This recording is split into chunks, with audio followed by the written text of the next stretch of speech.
Bonjour à tous et bienvenue pour cette émission dédiée aux ruptures et abandons, un phénomène qui encombre. Jacques-Olivier Hénon, directeur des politiques de formation et d'innovation pédagogique au 3CA BTP. Le 3CA est heureux d'organiser cette émission dans le cadre des universités d'hiver de la formation professionnelle 2023 organisée par Centre Info. Les ruptures et abandons, alors c'est un phénomène qui est connu, reconnu.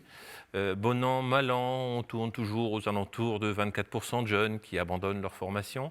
Cela fait plus de 30 ans que nous observons le phénomène. Cela fait plus de 30 ans que les centres de formation mettent en œuvre des éléments, des actions, des remédiations pour réussir à limiter, diminuer, voire tenter de faire disparaître ces ruptures et abandons pour arriver toujours à ce phénomène de 24%, en tout cas cette mesure des ruptures et abandons.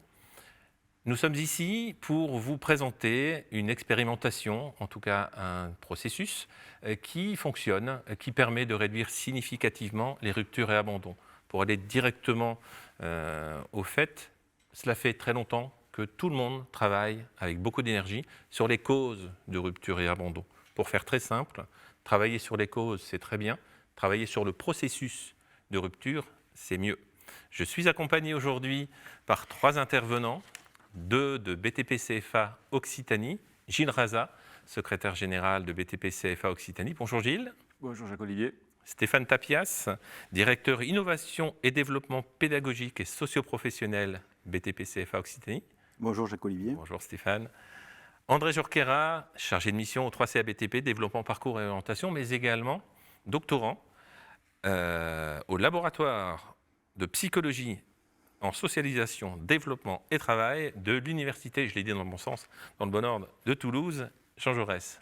Bonjour Jacques-Olivier, merci. Bonjour André, ravi d'être avec vous aujourd'hui pour exposer à tous là où on en est, des ruptures et abandons. Pour commencer tout de suite, premier temps de cette émission, de quoi parle-t-on lorsque on parle de rupture et abandon? Qu'est-ce que c'est que cette thématique? Alors, on peut distinguer entre ce qui est de la rupture, qui est vraiment l'interruption prématurée d'un contrat, quelle que soit la raison de l'interruption, et puis l'abandon de formation. La DARES utilise 2 taux en réalité. Elle compte les ruptures, et elle compte aussi un taux à 360 jours où aucun contrat n'a été signé après la première rupture. Donc là, on va se centrer sur les abandons de formation, parce que la rupture elle-même n'est pas forcément dramatique. Il arrive qu'il y ait une rupture. Si derrière la première rupture, il y a un nouveau contrat qui est conclu, finalement, c'est moins grave, on va dire. Le jeune n'est pas perdu et ça continue à fonctionner et son projet de formation n'est pas abandonné. Ce qui s'est passé il y a 2 ans, pour aborder cette question-là, ça a été à la demande du directeur du CFA de Toulouse, Thierry Kopecky à l'époque, et on peut lui rendre hommage, puisqu'il nous a quittés prématurément, qui est venu nous trouver en nous disant voilà, moi je fais plein de choses à Toulouse, mais malgré tout ce que je fais, mon taux d'abandon il reste à hauteur de 30%, ce qui était considérable. Ça pouvait être même au-delà de 30%.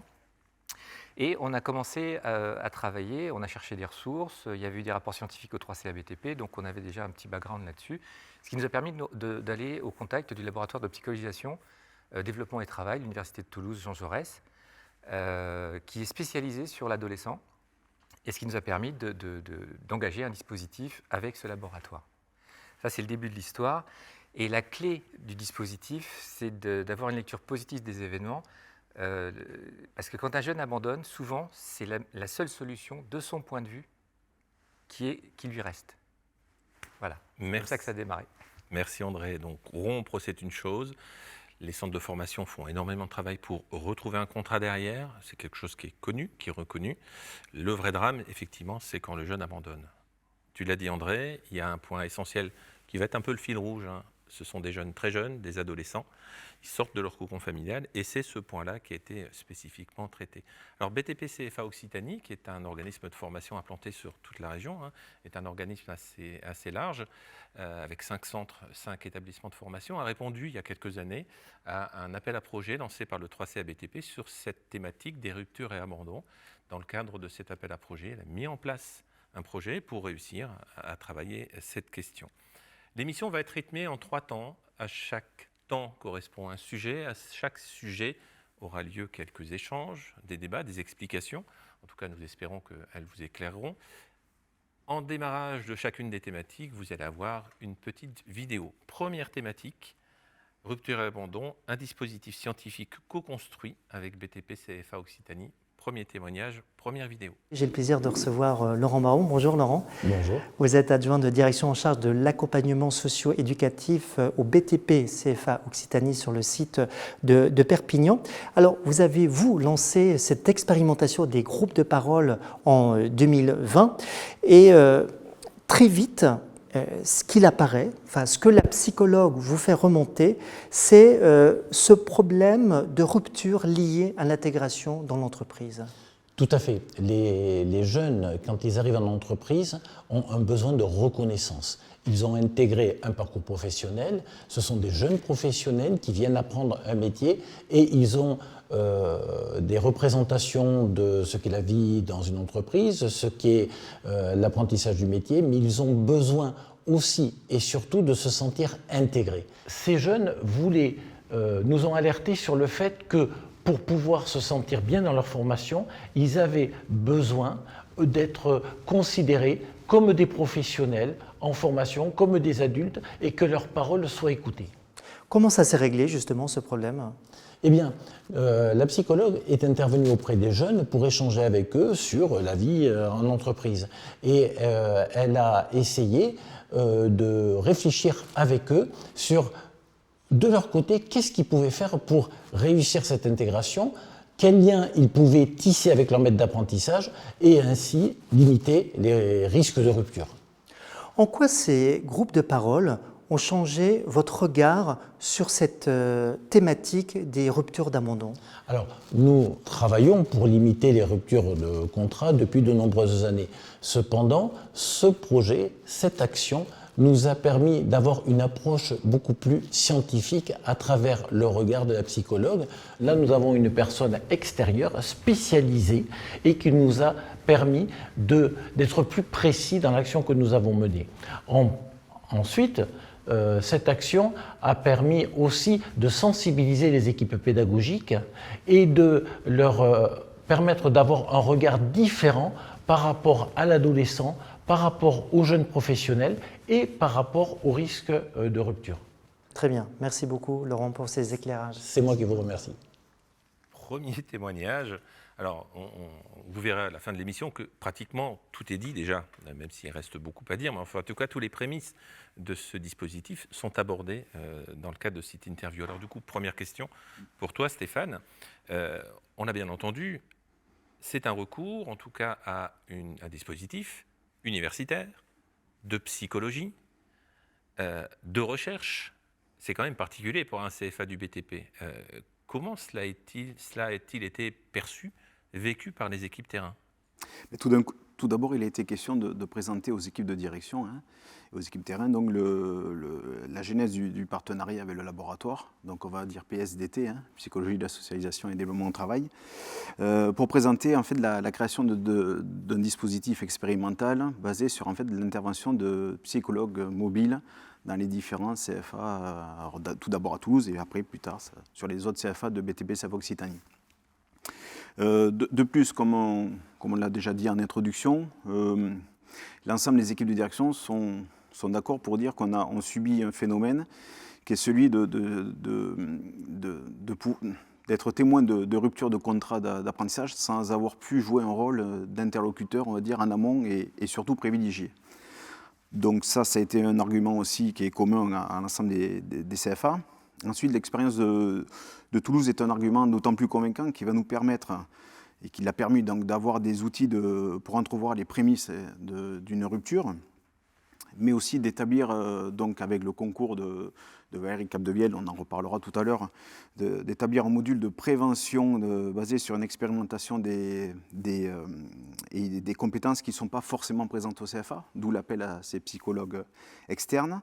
Et surtout, parce que bon, ça c'est quelque chose qui revient souvent dans les sujets de conversation sur la rupture, c'est d'avoir une compréhension globale des éléments qui permettent d'agir de façon préventive sur les ruptures et de prendre en compte l'aspect, donc je pense qu'André en parlera tout à l'heure, de l'aspect multifactoriel de ces ruptures et abandons. Alors, si on entend bien, quand on se rend compte, on oublie l'expérimentation. Avant cette expérimentation, c'est quelque chose qui peut tout à fait être vécu par tout CFA, quel que soit son secteur de formation.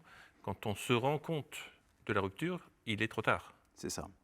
Et ces groupes de travail permettent d'anticiper, d'analyser C'est ça. ces prémices-là. Anticiper, analyser ces prémices-là. On parle souvent d'analyse de signaux faibles. Nous, en fait, quand on est face à une rupture, on est déjà dans une situation de crise.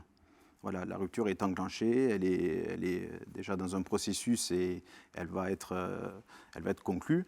Donc voilà, l'intérêt, c'est de travailler sur ces signaux faibles de prémices qui peuvent annoncer une démobilisation, une prévention, une rupture ou un abandon. D'accord, on va y revenir, merci beaucoup tout à l'heure. Travailler sur ces prémices et puis extraire tout ce qu'il faut pour permettre aux jeunes de se socialiser professionnellement parlant. Et alors, tu viens de nous en parler, il y a eu un premier pas au CFA de Toulouse. C'est ça. Ça a servi comment, ça de phare, d'exemple? Ah oui, d'exemple, surtout qu'il y a eu une expérimentation sur la première phase à Toulouse. Ça a été une expérimentation sur 4 sections. Donc on a vraiment pu tester l'expérimentation du dispositif et l'apport qu'on pouvait en avoir. Voilà, donc en fait l'idée après a été de se dire on duplique ce dispositif dans sa phase expérimentale sur les autres CFA. Et après, on en reparlera peut-être tout à l'heure, et le CFA de Toulouse, lui, a emboîté le pas sur une massification du dispositif, donc avec un plus grand nombre de sections. D'accord. Avec ce que ça a généré encore comme contrainte supplémentaire. Merci. Sans déflorer la suite, les résultats ont été à ce point intéressants. Très intéressant. Que ça crée de l'appétit à la chose. Gilles, alors tu es secrétaire général de BTP CFA Occitanie. Et ce projet, en fait, il correspond à ton arrivée, grosso modo, à BTP CFA Occitanie. Donc, tu arrives, tu prends le poste, tu découvres tout ce qui est déjà fait, tout ce qui peut être amélioré, tout ce qui reste à faire. Mais alors, pourquoi avoir décidé de se lancer dans une expérimentation comme ça? C'est une intuition, un pari? Alors effectivement, donc, le projet est le résultat de 2 choses. Donc, mon arrivée au sein de BTP CFA à l'époque Languedoc-Roussillon, qui allait fusionner avec Midi-Pyrénées, et sur lequel on essayait de voir ce qui marchait bien des 2 côtés pour l'étendre après la fusion. Et je me suis rendu compte que, comme la plupart du réseau BTP CFA ou des CFA de manière générale, parce qu'on le voit dans d'autres branches professionnelles, c'est le cas, il y a des forts taux de rupture qui dépassaient pour nous dans certains de nos CFA plus de 30%. André l'a dit sur Toulouse, c'était même frôlé les 35%, sans qu'on arrive à diminuer ce taux-là. Et donc je me suis intéressé aux travaux du laboratoire de l'université de Jean Jaurès, qui avait déjà commencé à travailler là-dessus, sur les démarches multifactorielles des ruptures, et de voir comment est-ce qu'on pouvait résoudre ce problème-là. Et donc, de ce fait, on a lancé plusieurs opérations, plusieurs actions, dont celle-là qui était la plus importante avec des intervenants extérieurs psychologues, pour essayer de trouver la bonne porte d'entrée pour résoudre cette problématique et faire baisser le taux de rupture et d'abandon surtout. D'accord, c'est quand même de l'audace, parce que on entend bien que, d'ailleurs c'est une formulation que tu utilises souvent. Ce dispositif est très intéressant, mais c'est ni l'alpha ni l'oméga de la chose. Tu lances plusieurs projets en même temps. C'est ça. Au même moment, sur BTP CFA Occitanie, nous avons lancé plusieurs dispositifs qui servent à diminuer ce taux de rupture et d'abandon surtout, puisque c'est là où la perte du jeune par rapport à son parcours, sa formation. Donc il y a eu le dispositif prépa-apprentissage pour accompagner les jeunes en amont. Il y a eu également le dispositif avec des psychologues qui sont intervenus, un dispositif également pour accompagner les maîtres d'apprentissage avec des conseillers accompagnement entreprises qu'on a mis en place, et également dans le dispositif avec les psychologues. Donc on a renforcé les équipes d'accompagnement socio-éducatif avec des accompagnateurs socio-professionnels. Voilà, donc il y a tout un dispositif complet en amont du contrat, pendant le contrat, au démarrage, et puis tout au long du parcours, pour essayer de trouver des solutions à ces ruptures. D'accord, donc une vision, en tout cas un projet systémique, si j'entends bien, qui agit sur plusieurs axes. Alors BTP CFA Occitanie, c'est 5 établissements, mais je crois 6 sites. Tous les établissements sont rentrés dans la démarche ? Il y en a un peut-être ou 2 qui sont restés en retrait. Non. Alors sur les 5 établissements, sur 6 sites effectivement, mais les 4 plus importants que le dernier, qui vont entre 750 et 1000 apprentis pour les 4 plus importants. Le dernier, qui est donc de Béjean des Alès, qui est plus en zone rurale, qui menait d'autres actions plus familiales, enfin voilà, donc avec des jeunes plus proches du CFA, et sur lequel le taux de rupture était plus bas que les 4 autres établissements. Donc on s'est vraiment concentré sur les 4 plus gros établissements qui avaient le plus fort taux de rupture, pour essayer de trouver des solutions. D'accord, merci beaucoup. Avec peut-être aussi un rôle de témoin de Béjean des Alès. Voilà, ça permet de comparer aussi ce qui se fait là-bas. Voilà. Ouais, merci beaucoup. André, alors on l'a vu, on est rentré dans le vif du sujet tout de suite. On est dans une approche universitaire, académique, de recherche. Alors ça veut dire de la méthodo, et puis de la méthodo, et puis aussi un peu de méthodologie. Ici, est-ce que tu peux nous en dire un peu plus sur cette méthodologie, cette approche qui a été mise en place? L'approche scientifique apporte plusieurs résultats en réalité qui sont constitués au fil du temps. Le premier, qui vient aussi du labo dont LPSDT, qui a beaucoup travaillé là-dessus, c'est qu'il n'y a pas un facteur, on ne peut pas attribuer la rupture ou l'abandon de formation à une caractéristique individuelle du jeune. Ça ne fonctionne pas. On ne peut pas non plus faire un lien entre un système de management de l'entreprise et les abandons de formation. Ce n'est pas comme ça que ça fonctionne. Il n'y a pas une causalité directe. C'est beaucoup plus complexe que ça. C'est vraiment une situation qui fait appel à des mécanismes psychologiques profonds et qui touchent à la construction identitaire. On est sur des problématiques de qualification, de disqualification des personnes. On est sur des problématiques de processus de mobilisation ou de démobilisation. C'est assez presque intime. Pour approcher ça, un des moyens, ça a été les groupes de parole. On part du constat simple, et que tout le monde partage, c'est que, ça paraît évident, mais c'est bien de le répéter, un jeune de 16 ans qui rentre dans le monde du travail, ça ne va pas de soi. Et c'est clair. Donc, il est à la fois, alors sur tous nos jeunes dans le bâtiment, les jeunes qui viennent dans l'apprentissage dans le bâtiment, souvent une sociographie qui n'est pas forcément très favorisée. Il y a des fois des chagrins d'école qui durent quand même un certain temps. Et puis aussi dans l'entreprise, le jeune, l'apprenti, c'est l'échelon le plus bas dans la hiérarchie de l'entreprise. Donc ça fait beaucoup de choses à gérer pour un jeune. Et toutes ces contradictions, toutes ces choses-là qui pourraient devenir finalement, qui pourraient lui donner un sens négatif à son expérience de formation, il va falloir travailler dessus, il va falloir en parler, il va falloir les mettre en mots. Et c'est à ça que vont servir des groupes de parole.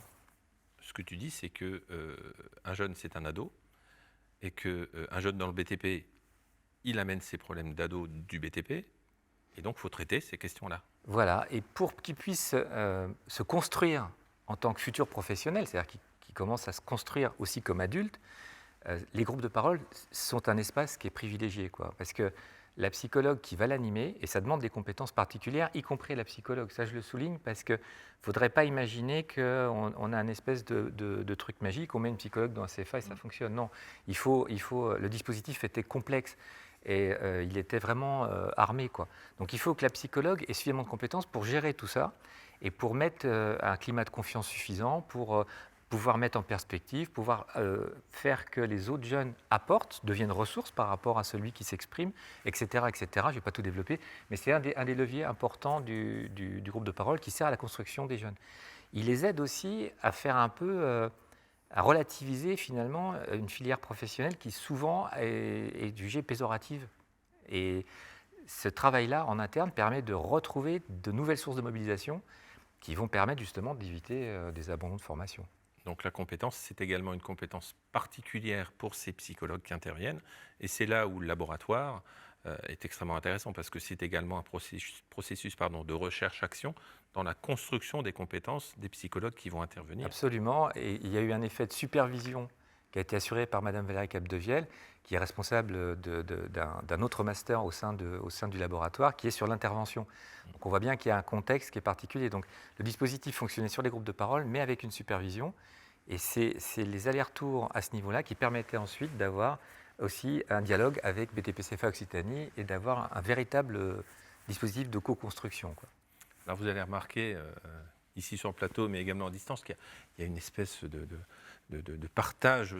Le plateau est surplombé par Madame Valérie Capdevielle, qui dirige le laboratoire dont nous parlons, qui n'a pas pu se rendre disponible aujourd'hui puisqu'elle a de nombreuses contraintes, mais qui a vraiment beaucoup apporté à la chose. Premier point, on vient de voir, c'est une démarche particulière qui a été mise en place.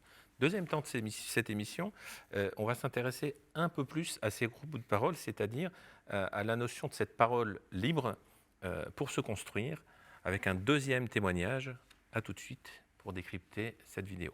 J'ai le plaisir d'accueillir Sébastien Marty. Bonjour Sébastien. Bonjour. Vous êtes adjoint de direction en charge de l'accompagnement éducatif sur le site de Lézignan. Alors ces groupes de parole, vous les avez mis en place donc en janvier 2021 pour 2 sections CAP, donc menuisier, aluminium et les peintres, une trentaine d'apprentis donc concernés avec 18 séances en tout, toutes les 3 semaines, à chaque venue au CFA. Et très vite, dès la mise en place de ces groupes de parole, vous avez constaté donc, que ces groupes sont très appréciés par les jeunes. Oui, c'est ça. La venue d'une intervenante extérieure, une psychologue du travail, a permis d'établir un lien de confiance immédiatement. D'accord ? On était dans de la confidentialité, on était dans du respect mutuel, dans de l'écoute réciproque de la parole. Donc les jeunes ont énormément apprécié ces groupes de parole au CFA. Vous avez même dit que pour certains jeunes, c'est le meilleur moment passé au CFA. Oui, ça nous a fait presque un petit peu mal de l'entendre, mais c'était leur moment de parole libre, d'échange, de discussion. C'était intégré dans le temps de formation et effectivement, ils nous ont dit que c'était le meilleur moment de la semaine. C'est-à-dire qu'ils n'arrivaient pas à s'identifier au centre de formation. Pour eux, l'apprentissage, c'est plus l'entreprise que le centre de formation. Alors effectivement, ils sont rentrés dans une entreprise, ils arrivent chez nous dans un CFA qu'ils n'ont pas forcément choisi, qui n'est pas forcément de leur territoire. Le recrutement, le bassin de recrutement est assez étalé au CFA de Lézignan. Donc ils arrivent dans un milieu qui est totalement connu, voire hostile pour eux. Alors, sur ces groupes de parole, donc vous dites qu'ils ont été un accélérateur de détection de risques de rupture et donc un facilitateur d'actions de prévention. Vous pouvez détailler un petit peu ? Oui, dans les groupes de parole, ils ont abordé différentes thématiques. Ils parlent de leur expérience personnelle, professionnelle, échangent sur les situations individuelles. Et ça permet à la psychologue de capter certaines situations et ensuite de nous les retranscrire, tout en respectant la confidentialité des échanges, mais en nous donnant des éléments qui nous ont permis de cibler certains jeunes et, au travers de notre accompagnatrice socio-professionnelle, déclencher des entretiens individuels qui ont permis effectivement de cibler certaines problématiques et de les accompagner sur des actions de médiation, des actions d'aide sociale, différentes solutions se proposer à eux au travers de nos services. Cette expérimentation, donc, elle a été menée jusqu'en avril, c'est ça ? Jusqu'en mai 2022, oui. Qu'est-ce que vous diriez chez les jeunes ? Est-ce qu'ils ont eu un comportement qui a changé ? En quoi ça a été pour eux salvateur ? Ces groupes de parole leur a permis de créer un esprit d'équipe, un esprit de groupe, puisqu'il y a eu ces notions de tolérance, de bienveillance. Donc les barrières de la différence se sont rapidement levées et du coup ils sont restés dans une dynamique de s'accepter, d'aller de l'avant, de se soutenir, de s'entraider, de solidarité. Et tout ça, ça s'est ressenti dans les cours. Les formateurs ont apprécié ces dynamiques de groupe et forcément, ça a facilité les apprentissages. Qu'est-ce qui vous a le plus marqué de cette expérimentation ? Le côté très positif, on partait un petit peu dans l'inconnu, c'était une expérimentation, on ne savait pas où on allait, on espérait pouvoir lutter contre les ruptures et à l'évidence, le bien vivre ensemble a favorisé énormément tout leur parcours dans notre centre de formation. Merci Sébastien pour cet échange. Merci de votre attention. À bientôt. Deuxième temps de cette émission.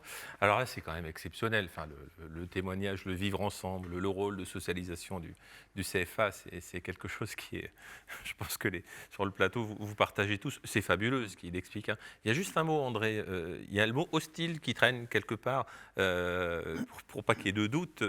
Oui. Qu'est-ce que Sébastien met derrière le mot hostile ? En fait, Sébastien, on voit qu'il adore ces jeunes, hein, donc il n'y a pas de souci. Le terme hostile, il peut s'entendre, c'est choquant pour un adulte, mais il faut bien comprendre que du point de vue subjectif du jeune, mettons-nous, il faut un effort d'imagination parce que quand on nous voit, c'est pas forcément évident, mais si on imagine qu'on a 16 ans et qu'on rentre dans le monde du travail, on ne va pas forcément s'y sentir d'emblée joyeux. Ça va être compliqué, surtout si à 16 ans, je n'ai pas eu une scolarité fabuleuse, si j'habite loin du CFA et que je suis obligé d'être interne, si l'entreprise qui m'accueille, peut-être qu'elle ne prend pas des apprentis à chaque fois, peut-être qu'ils sont occupés, ils n'ont pas le temps, la dynamique du chantier fait que, etc., etc., etc. Tout ça, ça va être compliqué. Il va falloir que je donne du sens à tout ça. Ce n'est pas parce que mon employeur me met jamais 2 fois de suite avec le même compagnon qu'il me néglige. Si ça se trouve, je n'ai pas toujours le même compagnon parce qu'il veut me faire voir les différentes facettes du métier. Mais ça, je ne peux pas le comprendre forcément systématiquement. Donc au début, tout ça, ça peut me paraître hostile. Ça quoi. peut paraître hostile. On est d'accord que c'est le point de vue subjectif du jeune. Oui, on n'est pas sur des personnalités qui sont hostiles aux jeunes, Non. mais sur un environnement qui est nouveau. C'est le changement qui qui peut va... paraître compliqué pour les jeunes. Alors voilà, il y a eu énormément de choses qui ont été dites là, et je suppose que nos auditeurs se disent, bon, bah oui, mais enfin bon, c'est de l'accompagnement, encore une fois, c'est un accompagnement de nouveau, il y a des accompagnements socio-éducatifs, socio-professionnels et que sais-je. Bref, l'accompagnement, c'est devenu presque un mot valise. Ici, qu'est-ce qui le caractérise ? Alors, la grosse différence, c'est la dimension psychologique du travail. C'est-à-dire qu'on n'est pas sur des considérations matérielles ou de facteurs ou de conditions générales. On est vraiment sur des conditions subjectives et personnelles. Mais pour que ça s'exprime, il faut qu'il y ait un espace sécurisé. Je ne vais pas raconter ma vie à tous les passants. Si j'ai besoin d'être réflexif sur moi-même, sur mon avenir, qu'est-ce que j'aime pas. Si je m'interroge en tant qu'ado, quand est-ce que je sais si une fille est d'accord pour m'embrasser, je ne vais pas en parler à un adulte. Hein, je vais voir ça. Voilà, il faut que je discute avec mes copains. Voilà. Donc du coup, il va falloir un espace sécurisé, et c'est là où la compétence du psychologue est importante. Parce que ça peut donner une dimension nouvelle au CFA, c'est peut-être là où il y a une innovation, ça peut créer un espace d'explicitation de tout ce qui est complexe dans les relations de travail. Et du coup, pour ce faire, ça, c'est des compétences qui sont intéressantes et qui vont... C'est un mode d'accompagnement qui est beaucoup plus, ouvert que ce qu'on fait d'habitude, quoi. Et donc, c'est très exactement pour ça qu'on est dans de la socialisation professionnelle. Le devenir professionnel, c'est ce fil-là qu'on tire. Hein. Précisément. D'accord, merci beaucoup. Alors Stéphane, Oui. on a eu le témoignage, il y a des choses géniales qui ont été dites, notamment ça fait évoluer l'accompagnement des CFA. C'est vrai ça Oui. Déjà un accompagnement dans une, on va dire, dans une approche scientifique. C'est en ce sens qu'on a qualifié le laboratoire de partenaire ressources du projet. Donc dans cette approche en fait scientifique, on s'est aperçu qu'il y avait rapidement, et Sébastien le dit très bien dans le reportage, c'est que donc, le groupe de parole fait son effet, joue son rôle, mais après derrière, quand la psychologue identifie des prémices des mobilisations, il faut que ça soit suivi d'actions, d'effets au niveau du CFA. Donc rapidement, on s'est posé la question et on y a répondu, d'une personne référente au niveau du CFA pour prendre le relais de ces groupes de parole. Et donc, ça a été ces accompagnateurs socio-professionnels qu'on a créés, qu'on a recrutés au niveau des CFA. Alors, juste pour que ce soit clair, il y a des groupes de parole qui sont mis en place. C'est ça. On a vu que ce n'est pas simple, il faut des compétences particulières. Ces compétences sont amenées par un ou une psychologue. Et là, tu me parles d'un autre poste, c'est-à-dire qu'il y a deux pivots. C'est ça, il y a deux pivots. Il y a deux pivots qui vont dans le dispositif interférer, échanger, se concerter, collaborer, co-construire pour accompagner au mieux les jeunes dans cette sécurisation des parcours. Mais ces deux pivots, ils ne sont pas tournés que vers les jeunes. Ça a dû changer quand même des choses dans les équipes. Tout à fait. En fait, ce travail-là qui est fait avec les psychologues et l'accompagnateur socio-professionnel, après, se répercute sur les équipes, et notamment les équipes pédagogiques et les formateurs. Puisque dans les temps d'échange qu'il y a eu aussi entre psychologues, accompagnateurs socio-professionnels et formateurs, on s'est aperçu du besoin recensé des formateurs d'échanger sur ces pratiques-là, sur cette sensibilisation à la prévention des risques, à l'identification des risques de rupture. Et quelque part, j'ai envie de dire, ça a participé à une montée en compétences des formateurs, voilà, sur ce travail-là socio-éducatif. Et c'est perçu comment, cette montée en compétences ? C'est toujours compliqué de remettre en cause son métier. C'est perçu, parce que c'est bien perçu, puisque ça permet finalement, entre les formateurs aussi, même s'ils le font dans leur pratique pédagogique, de faire des partages et des retours d'expérience et d'échanger même sur des situations des fois vécues dans certains groupes, un groupe classe, groupe section comme on les appellera. Et donc ça permet d'avoir des partages d'expérience et de mettre un terme et une signification sur certains phénomènes observés qui finalement présagent peut-être d'un risque d'abandon, d'une immobilisation, d'une complication dans la formation du jeune et peut-être l'abandon définitif. On touche du doigt ce que Gilles nous a dit tout à l'heure, c'est-à-dire des groupes de parole, il se passe des choses, de relais, il se passe d'autres choses du point ça. de vue pédagogique, je suppose aussi du point de vue socio-éducatif, et tout ça fait système C'est ça. pour professionnaliser les gens. C'est un système qui prend en compte l'approche à la fois, on va dire, globale, c'est-à-dire qu'on va continuer à travailler sur le groupe, qui assiste au groupe de parole, et on va voir que souvent, la plainte initiale se transforme en une co-construction, puis essayer de trouver des solutions, et puis amener les jeunes à s'interroger et à avoir une réflexion sur, sur la période, on va dire, hybride, transitoire, entre de devenir un professionnel qu'ils vont être et l'ancien élève. Donc là, déjà, ça a un effet. Et puis, donc voilà, et derrière, ces préconisations aussi qui sont données quelque part entre le psychologue, l'accompagnateur socio-pro, qui sont finalement des outils mis à disposition des formateurs dans leur pratique quotidienne. Merci beaucoup. Alors, Brigitte, on parle de toi aussi. La preuve, c'est que cette approche systémique se retrouve très opérationnellement dans tout ce qui est fait. Alors, être le patron, c'est arbitrer un tas de choses, c'est aussi régler certaines difficultés. Y en a-t-il eu des difficultés particulières?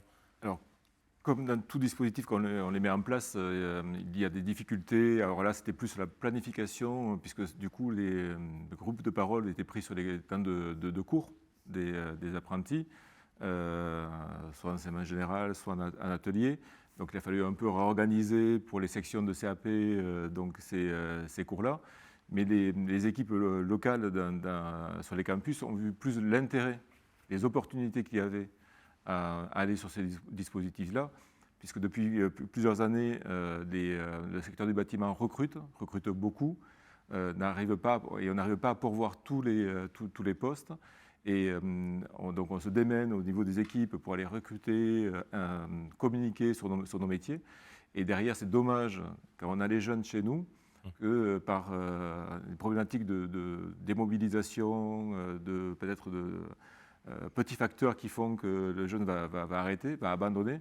Donc on n'arrive pas à les garder pour qu'ils prolongent et qu'ils finissent leur parcours de formation et qu'ils restent sur les métiers du BTP.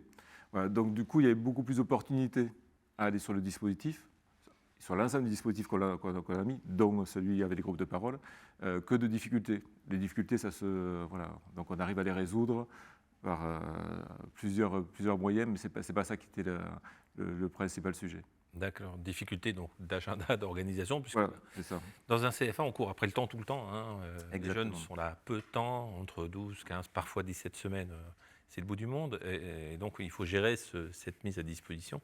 Si j'entends bien, le bénéfice du temps pris sur la période de formation en CFA est largement supérieur au fait de la perturbation de sortir les jeunes du cours. C'est exactement ça. Voilà, comme on l'a dit tout à l'heure, enfin, voilà, on a essayé de mettre des dispositifs systémiques sur l'ensemble du CFA, donc en amont, pendant et tout au long du parcours. Et l'intérêt, on en reparlera encore après, le bénéfice que ça a apporté à la fois aux jeunes, aux équipes en termes de professionnalisation et puis au niveau de la structure elle-même de BTP-CFA Occitanie sont beaucoup plus importantes que les quelques difficultés qu'on a pu avoir. D'accord. Alors, être le patron, c'est aussi anticiper. Tu as déjà des premières idées, des premières pistes pour pérenniser la chose? Comment tu le projettes dans l'avenir? Alors, on l'a vu, donc les ruptures, c'est multifactoriel. Donc, je pense que l'ensemble des dispositifs que l'on a créés et co-construits, notamment celui-là, on a souhaité le pérenniser encore une année de plus pour aller vraiment jusqu'au bout de l'expérimentation, pour pouvoir l'élargir. Parce que tout à l'heure, Stéphane l'a dit, ça a été lancé sur Toulouse, qui a un peu plus généralisé le nombre de sections d'apprentis qui ont été touchés par le dispositif. Ça a commencé sur d'autres sites et cette année on l'élargit encore un peu plus sur les autres sites également, voilà, pour aller jusqu'au bout de l'expérimentation et en faire ressortir tous les bénéfices. Donc ce qu'on compte, c'est qu'a priori on est parti pour arriver jusqu'au bout avec des éléments très positifs de nouveau cette année. Et donc, c'est de voir comment on va le pérenniser par la suite. Alors, soit pris en charge directement sur les NPEC, les niveaux de prise en charge des coûts contrats, s'ils ne baissent pas trop, et soit sinon avec l'aide, comme ça a été là, du 3CABTP et de la région Occitanie, qui a participé aussi à l'ensemble des dispositifs en cofinancement. D'accord, merci beaucoup. On va en reparler, je crois, à la fin du... travailler ce point-là sur la fin du troisième temps. Alors, troisième temps de cette émission, on a vu 2 premiers éléments. Troisième élément, c'est vraiment la question de la co-construction. Cette expérimentation est fondée, basée là-dessus. On a un 3e et dernier témoignage que nous vous proposons de visionner. J'ai le plaisir d'accueillir Nicolas Duharougeau. Bonjour Nicolas. Bonjour Jean. Vous êtes adjoint de direction en charge de l'accompagnement éducatif BTP au CFA sur le site de Montpellier. Alors vous avez lancé cette expérimentation en janvier 2001, donc avec 2 sections CAP première année, maçonnerie, carrelage. Chaque groupe de parole donc, se retrouvait à chaque semaine de CFA. Alors moi j'ai envie de savoir tout d'abord, qu'est-ce que vous avez constaté chez les jeunes dès la mise en place de ces groupes? Eh bien, ça s'est très bien passé tout de suite. En fait, la relation de confiance s'est très vite instaurée avec la psychologue qui venait. Les jeunes étaient présents, ils étaient très rapidement en confiance, donc ils ont une parole assez libre. Le contexte leur avait été bien expliqué puisqu'on était dans la confidentialité et il n'y avait pas de tabou, pas de jugement. C'était un temps vraiment plutôt de décompression, de détente et puis un moment aussi pour apprendre à se connaître entre eux et puis pour qu'ils puissent comme ça exprimer leurs difficultés. Donc une relation de confiance tout de suite avec la psychologue. Oui, et les sujets de discussion sont très variés. C'est aussi bien lié à l'apprentissage qu'à des sujets liés à leur vie personnelle. Exactement, c'était très riche les échanges et puis ils ont profité les uns des autres comme ça de leur expérience. Donc bien sûr, ils ont parlé de leur formation, de leur vie en entreprise, puisque c'est ce qui les reliait entre eux, mais également leurs problèmes personnels et même des choses de la vie. Certains ont pu exprimer leur avis comme ça sur le mariage, sur la vie de couple, sur les prochaines années, puisque ce sont des jeunes en construction, donc ils se projettent aussi sur l'avenir. Donc des sujets très variés et toujours avec le respect, une écoute attentive et surtout pas de jugement et plutôt un enrichissement mutuel. Mais ça vous a surpris, justement, la richesse des sujets? Certains sujets vous ont un peu étonné en tant que pédagogue? Ce qui m'a surpris, en fait, c'est le fait qu'ils accrochent immédiatement. En fait, ils ont un très, très grand besoin de s'exprimer et ils ont aussi un grand besoin d'être écoutés. Donc, très rapidement, ils ont trouvé ça en face avec la psychologue qui a mis un cadre et il n'y avait quasiment jamais aucun absent. Pas de retard, ils étaient toujours présents et je pense que c'était un moment très attendu pour eux dans leur semaine.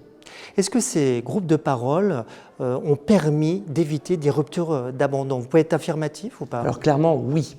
Ce lien de confiance a permis en fait de collecter les informations, de recueillir comme ça les difficultés que les jeunes rencontraient. Et puis donc on avait un accompagnateur socio-professionnel, CFA de Montpellier, qui était référent. Donc il y avait un débrief qui était fait à chaque fin de groupe de parole entre la psychologue et ce référent en interne, et il était très réactif. Donc ça lui a permis d'analyser rapidement les signaux faibles ou les informations claires de la psychologue, de recevoir les jeunes, d'échanger avec eux, et puis de mettre en place un plan d'action auprès des employeurs, des formateurs, faire de la médiation pour évidemment éviter les ruptures et les abandons de formation. Pour conclure, qu'est-ce que ça a apporté aux jeunes? En quoi ça a été bénéfique? Alors, je pense qu'en individuel, ça les a beaucoup aidés et la valeur ajoutée, si je dirais, c'est surtout la dynamique de groupe, puisque ce respect, cette entente leur a permis, je pense, d'avoir un gain de maturité. Ils ont pu comme ça analyser un peu mieux ce que vivaient les uns les autres, donc ça leur a permis de prendre du recul, et puis aussi de se nourrir des conseils des uns et des autres. Il y avait des jeunes et aussi des plus âgés dans ces groupes. Donc il y a cette entente mutuelle, et puis on l'a vu, pas de retard, pas d'absence, quasiment qu'un problème de discipline, donc vraiment une dynamique de groupe extrêmement positive. Très bien, merci Nicolas pour cet échange. Merci de votre attention, à bientôt. Merci. Alors là, tout est dit, puisque les jeunes arrivent à l'heure, ils ne sont pas en retard, ils ne sont pas absents. C'est quand même exceptionnel. C'est un témoignage qui est quand même à la fois très précis et très enthousiaste. Alors Stéphane, outre que tout a été dit, y compris le fait que, ça rebondit d'ailleurs sur le premier témoignage, quelques jeunes qui disent « Ah, c'est le meilleur moment pour moi dans la semaine », ça veut dire que c'est clairement un besoin. Et on ne va pas revenir là-dessus parce que le temps nous est compté, mais quand même, c'est juste génial le travail qui a été fait là. Et c'est un objectif très certainement que cherchent bon nombre de CFA, quel que soit leur secteur d'activité. On est clairement là dans de la qualité quand même. On est clairement sur des questions hyper qualitatives. Comment tu Tu le mesures, Alors, on l'a mesuré tout au long de l'action et des échanges qu'on a pu avoir donc à la fois avec les collègues adjoints socio-éducatifs, les psychologues et Madame Capdevielle. C'est que, en fait, ce qu'on a remarqué tout au long de ce dispositif, de ce processus, c'est que ce dispositif-là, il a été modifié, il s'est complexifié, et finalement, il se réinvente, il s'est réinventé, il continue à se réinventer. Parce que j'en parlerai tout à l'heure, dans la poursuite, on a fait quelques ajustements. Voilà, donc il s'est réinventé, et sur 4 caractéristiques qu'on a clairement identifiées, et ce sont pour nous des points d'ancrage et de surveillance. Alors donc c'est le lien très étroit qu'il y a entre la personne en externe et l'accompagnateur socio-pro. L'objectif dans les prochaines, dans la reconduite du dispositif, c'est que l'accompagnateur socio-pro soit capable de trouver des solutions, d'assurer le relais auprès des équipes et d'amplifier ce travail de sécurisation des parcours avec l'ensemble des équipes. Ensuite, on est toujours sur une montée en compétence des équipes pédagogiques. Donc, on va renforcer ces temps d'échange, des temps d'analyse de pratique en faisant des réunions, peut-être des petits bilans intermédiaires, des échanges en début de cycle, on va dire. Puis après, des échanges intermédiaires pour pouvoir se rajuster. Ensuite, on va prendre en considération la dimension plus individuelle des apprenants, c'est-à-dire que suite à ces groupes de parole, on va augmenter les temps individuels, les temps d'échange. Et ensuite, on a souvent évoqué avec Mme Capdevielle le postulat suivant, c'est que, en fait, ce qui se construit au CFA, dans ce dispositif, ne doit pas être déconstruit en entreprise.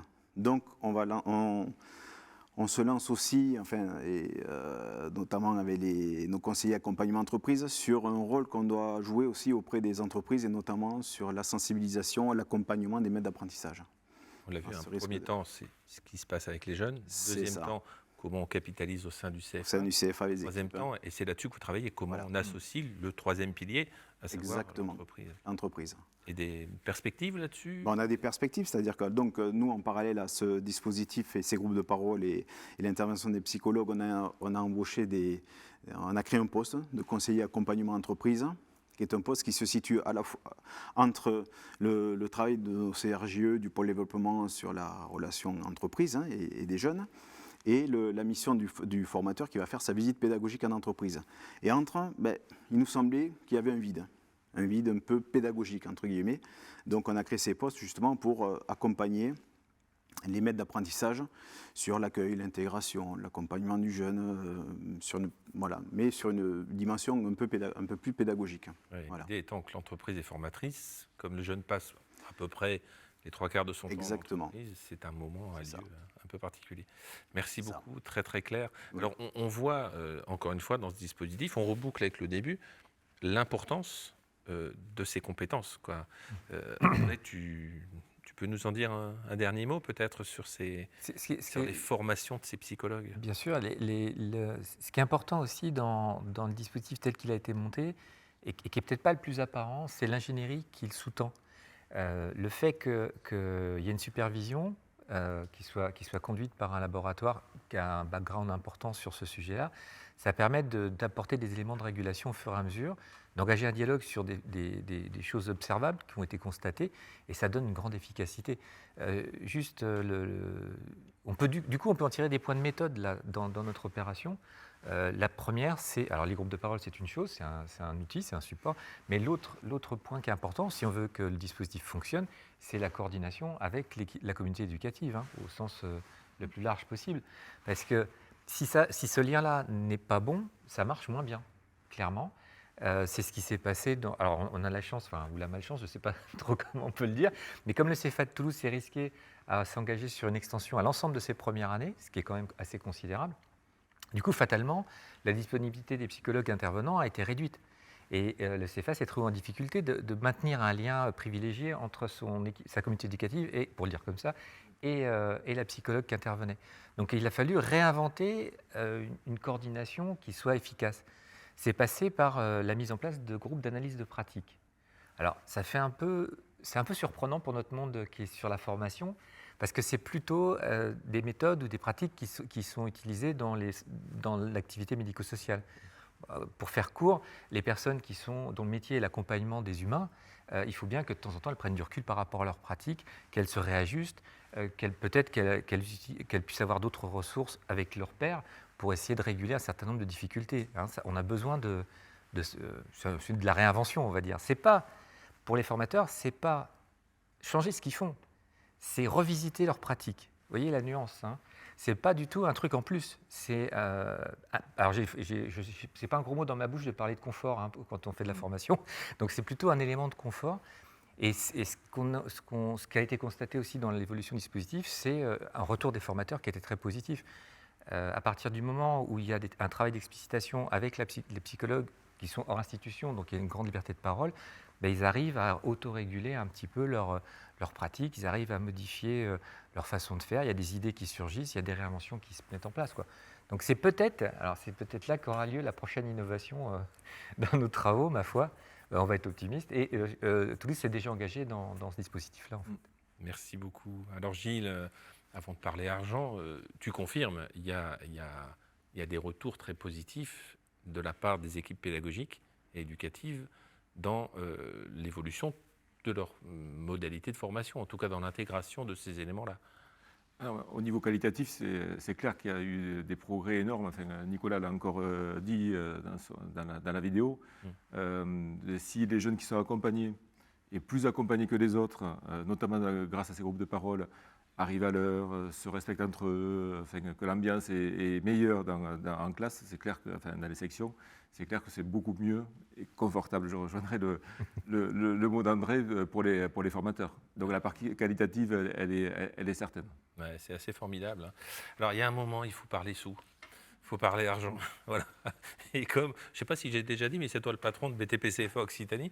Donc du coup, c'est toi qui as cette responsabilité de l'équilibre charge et produit, hein.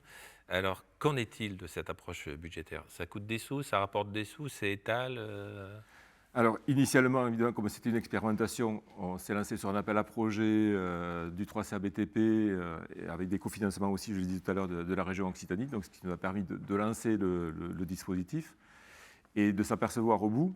Donc au total, c'est près de 600 jeunes qui ont été accompagnés, donc plus sur Toulouse que sur les autres CFA qui ont eu 2-3 sections accompagnées, mais au total, c'est 600 jeunes sur 2 ans qui ont été accompagnés, donc c'est significatif. Et sur l'ensemble de ces 2 années, on a gagné, entre guillemets, plus de 40 jeunes qui sont restés au CFA par rapport au taux moyen d'abandon que l'on pouvait avoir au CFA.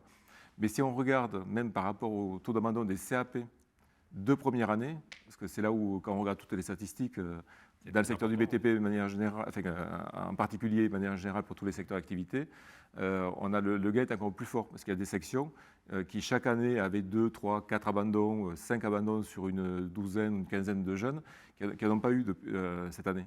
Voilà, donc on le retrouve encore cette année pour la prolongation que l'on fait. Donc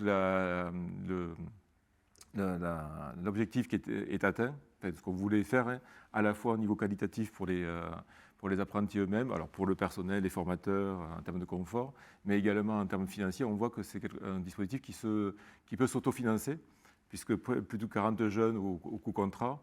Enfin, voilà, donc on fait rapidement le calcul de l'intérêt que ça peut avoir aussi pour nous pour autofinancer le dispositif et surtout répondre donc à la fois aux objectifs des jeunes d'intégrer un métier, la profession des métiers de la construction et de répondre aux entreprises sur lesquelles on a du mal à chercher des jeunes. Donc gardons les jeunes que l'on a, valorisons les métiers et il faut les former le mieux possible, les accompagner le mieux possible pour qu'ils restent.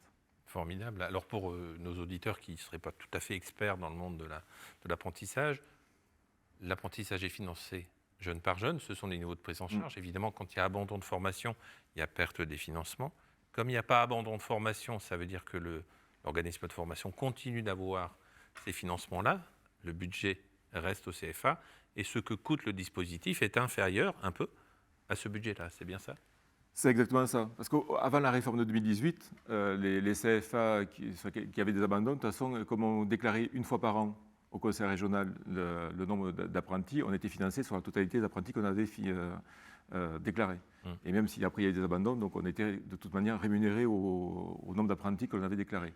Avec la réforme de 2018, le paradigme a changé puisqu'on est financé au coût contrat, au nombre de mois sur lequel reste l'apprenti dans le CFA. Donc du coup, si le jeune reste bien la totalité de sa formation, obtient son diplôme et intègre l'entreprise derrière, on est financé sur la totalité et pas au prorata. Formidable. Un grand merci. Merci beaucoup pour ces témoignages. Merci beaucoup aussi à BTP CFA Occitanie, parce que je vais parler juste maintenant de cette forme d'altruisme qui vous caractérise, et je le dis droit dans les yeux, c'est juste génial. Un grand merci André, et puis merci, vous l'avez remarqué, à Madame Capdevielle qui nous accompagne, pas physiquement aujourd'hui, mais vous l'avez compris, elle et ses équipes ont été là jour après jour sur l'ensemble du dispositif. Si on essaye de synthétiser, ce qu'on s'est dit, c'est que des ruptures ont des causes, évidemment. Quand on pose la question à des jeunes, pourquoi es-tu arrivé à une rupture ? Pourquoi est arrivé l'abandon ? Ils trouvent une raison. Mais cette raison, en fait, c'est un des phénomènes d'un processus qui est beaucoup plus long. En travaillant sur ce processus, par ces méthodes de socialisation professionnelle, avec une approche de psychologie, eh bien, on arrive à voir un effondrement des ruptures, mais surtout des abandons. On l'a vu, sur certaines sections, on est passé de grosso modo 24 à 0%, ce qui est quand même exceptionnel. Ce processus s'autofinance. 2 points et 2 derniers points. Il faut bien sûr maintenant, pour pouvoir généraliser et proposer cette approche et ce dispositif à tous les CFA du BTP bien sûr, et pourquoi pas des autres secteurs. Vous savez que le secteur du BTP est très ouvert, il n'a pas vocation à garder rien que pour lui ce qu'il a pu mettre en avant et en évidence. Quand ça fonctionne pour le BTP, ça n'a aucune raison de ne pas fonctionner pour les autres secteurs. Pour réussir à faire ça, il faut 2 choses. 1, il faut des psychologues formés spécifiquement à cet accompagnement-là. André, tu le sais, un travail est en cours à l'université pour réussir à capitaliser sur cela, afin de pouvoir proposer cette approche en Occitanie, bien sûr, mais également sur le reste du territoire français. Ça va prendre un peu de temps, quelques mois, peut-être un peu plus d'1 année pour former le personnel nécessaire. 2, il faut bien sûr que ce dispositif soit libre et ouvert. Et en cela, quand je parle d'altruisme, vraiment, c'est dit sans phare. BTP CFA Occitanie, c'est votre dispositif. Et pour autant, vous considérez qu'il est ouvert à tous et que vous le mettez à disposition de tous ceux qui veulent s'en emparer. C'est bien ça, hein, Gilles ? Alors, après, c'est aussi avec le 3CA BTP, enfin, c'est la philosophie des appels à projets du 3CA BTP également. Donc si on s'engage dedans et si on postule, c'est parce que derrière on sait que ce qu'on va expérimenter, mettre en place dans nos CFA, on mettra à disposition de ceux qui le souhaitent les outils pour l'étendre sur d'autres CFA. Formidable, un grand merci pour ça. Reste à vous dire une toute dernière chose, n'oublions pas qu'un jeune, c'est vraiment là, peut-être le fil à tirer, qui entre en apprentissage en sortant de collège, reste un adolescent. Puisque c'est un adolescent, il a des soucis d'adolescent, les mêmes qui étaient les vôtres quand vous aviez leur âge. Puisqu'il a ces soucis, ces questions d'adolescent, il faut les regarder objectivement et lui proposer de les régler de façon la plus neutre possible, de façon la plus transparente possible, sans jugement, avec un accompagnement. Et c'est la grande leçon. En faisant ça, eh bien, on arrive à une disparition, en tout cas une limitation extrêmement forte des ruptures et abandons. Merci d'avoir suivi cette émission. Et puis nous vous retrouvons très rapidement sur le site du 3CA BTP. À bientôt.